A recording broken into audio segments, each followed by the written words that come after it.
Hi, my name is Michelle. I'm with the Garrett Public Library. I'll be doing today's Railroader reading, and I am reading a short story out of the September 2022 Reader's Digest. It's called My Southern Accent Lost and Found by BECCA Andrews.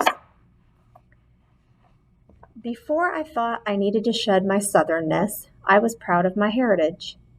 As a child, I dreamed of raising Black Angus cattle the way my Uncle Ted did, scratching out a big vegetable bed, making a home on an acre or two of grass for barefoot children to run across until their soles itched. There was no sound I loved more than my grandmother's accent, thick, sweet, warm, and unencumbered.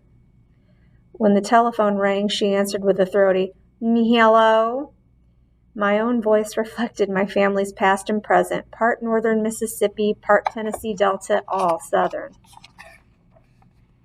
As my childhood receded, I began to realize that outside of our region, Southerners were often dismissed as uncultured and uneducated, ignorant and narrow-minded.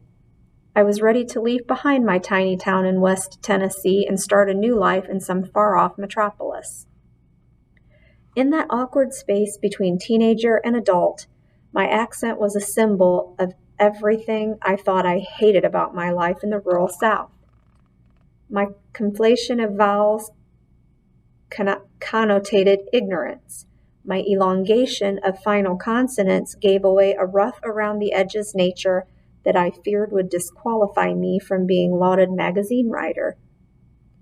My voice screamed out my class status. I thought I would have to talk less country. So I killed a piece of myself. I'm ashamed of it, but I am more ashamed that I tried to kill that part of someone else. I met Emily in college at Middle Tennessee State University, a school known for its affordability and its proximity to Nashville. She was determined to work for the student newspaper, which is where I spent most of my waking hours, and she decided we should be friends, and so we were. She, unlike me, embraced her roots.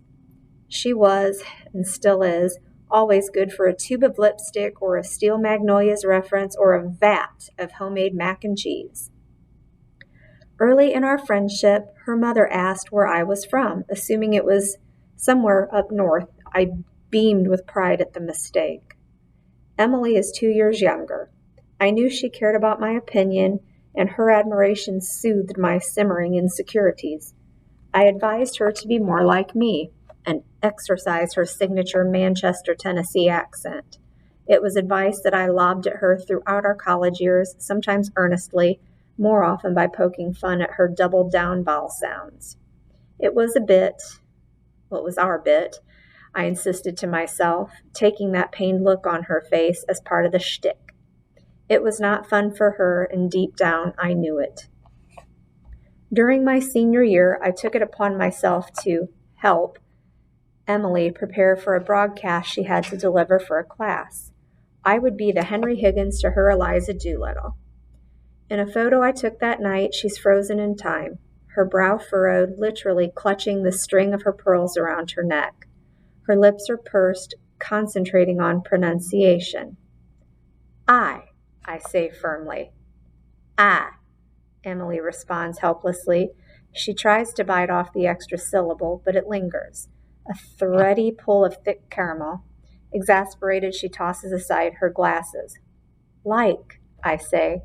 Lack. It went on like this for an hour. I told myself I was helping her achieve her dream of working for NPR. Now I see that it was more about justifying what I had done to myself. My grandmother Carolyn used to tell me, "Girl, don't you forget where you come from." Memories are corrupted by time and emotion, but this one remained etched in my mind with uncomfortable clarity. She studied me with her clear blue eyes while she let her appeal hang in the air, sometimes wrapping her gnarled arthritic fingers around my hands. My grandmother is the foundation for what I understand a Southern woman to be. She said exactly what she meant, always at a slow, deliberate cadence. She was born and raised in the half-pony town of Pontotoc, Mississippi, the daughter of sharecroppers, known to me in family lore as Big Mama and Big Daddy.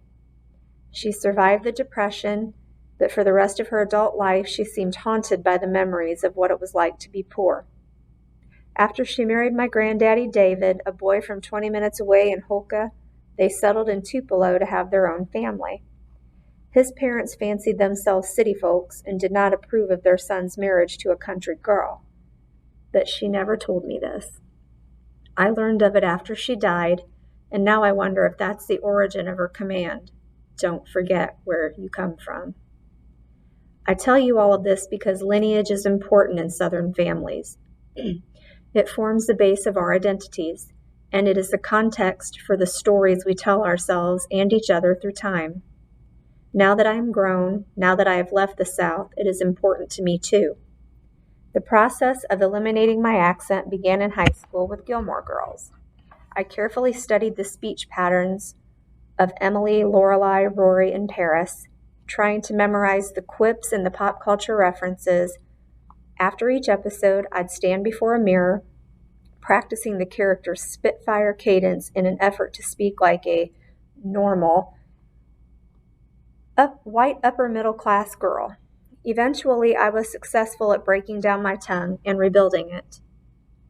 It wasn't just my voice that needed to be recorded over.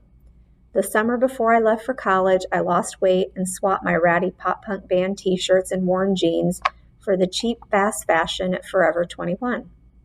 I lightened the eyeliner, wore tweed jewelry that turned my skin green, pierced my nose, and went to a beauty school to get a better haircut on a budget. And every time I spoke up in class or extended a fake confident hand towards someone more cosmopolitan, I did it with the clearest enunciation I could muster. If I was asked where I was from, I would say near Memphis, or make a derisive jab at my country background. Over the years, my career started to fall into place. I moved up to be editor-in-chief of the student paper, and I got an internship with the Tennessean. I credited it to the hard work of draining all the blood from my former self and filling her instead with tasteless, benign water. There was reason to why I did it. In the classrooms of my youth, there was a sense that to succeed, it was important to speak with perfect grammar and without too much country inflection. No y'alls, no ain'ts. Our teachers were reacting to a very real judgment that came from a professional ideal. This was before Dolly Parton was anointed to sainthood. In mainstream popular culture, white Southerners of a lower class were reduced to hicks, to the delight of elite tastemakers. The Dukes of Hazzard, the Beverly Hillbillies, Forrest Gump, Duck Dynasty. I love all of those.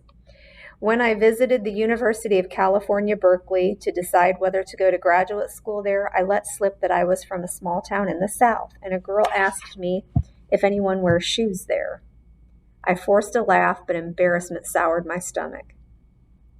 5 months after I tried to mold Emily into Eliza, I moved to the Bay Area and declared myself done with the South. You did have a 2 tears in a bucket attitude, Emily recalled later, a bemused expression on her face. I told her that it took me too long to realize that she was right to hold on to her Southern identity. I told her I was sorry. When we talk, I cannot imagine anything that fits her more perfectly than the sound of her voice, as it always has been. These days I feel like a radio operated by someone clumsily, twisting the knob this way then that, searching for a clear signal between what I sound like and the girl that I used to be. Slower, fuller vowels roll off my tongue when encouraged by an extra glass of whiskey. Some great indignation, the sound of another's drawl. But if my old self escapes from my lips in my new life, those syllables flatten back out minutes later. The quick, unconscious retreat to the safety of the un-accent makes me feel as though I'm a fraud. A girl who refused to heed her grandmother's warning and forgot where she comes from.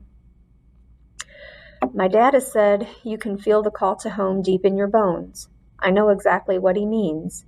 Once, every step I walked from the train station to the office seemed victorious to me.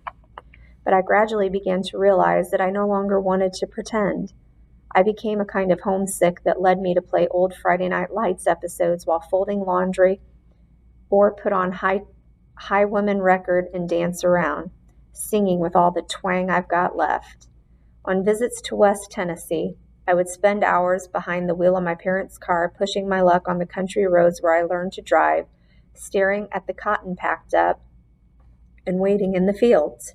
I swallowed pangs of sadness for having missed the days just before harvest, when endless rows of fragile browning stems balanced their fluffy burdens, waiting to be relieved by gigantic cotton pickers. When I lived in Crockett County, I belligerently declared often and loudly that I would soon be gone, that I would never look back. Then it became impossible to stop looking back. In Sarah Broom's memoir, The Yellow House, she writes about her home, a New Orleans that is unseen by the tourists who mill about the French Quarter. She describes her homecoming, her hopes to close the distance between the me of now and the me of then. I read that line on a bus that carried me across concrete bridges and towards ambitious structures of iron and glass, and yearned for similar catharsis. I started to hope that I could reclaim and resurrect a part of myself. So I decided to move back. I'm still searching for what it means to be Southern, but now I'm doing it with all the y'alls and the reckons I withheld for so long. And that's the end of our story. And I got tongue-tied there in the middle, but sometimes all you got to do, you just keep pushing forward and never stop reading. I hope everyone has a wonderful week, and I will see you next time.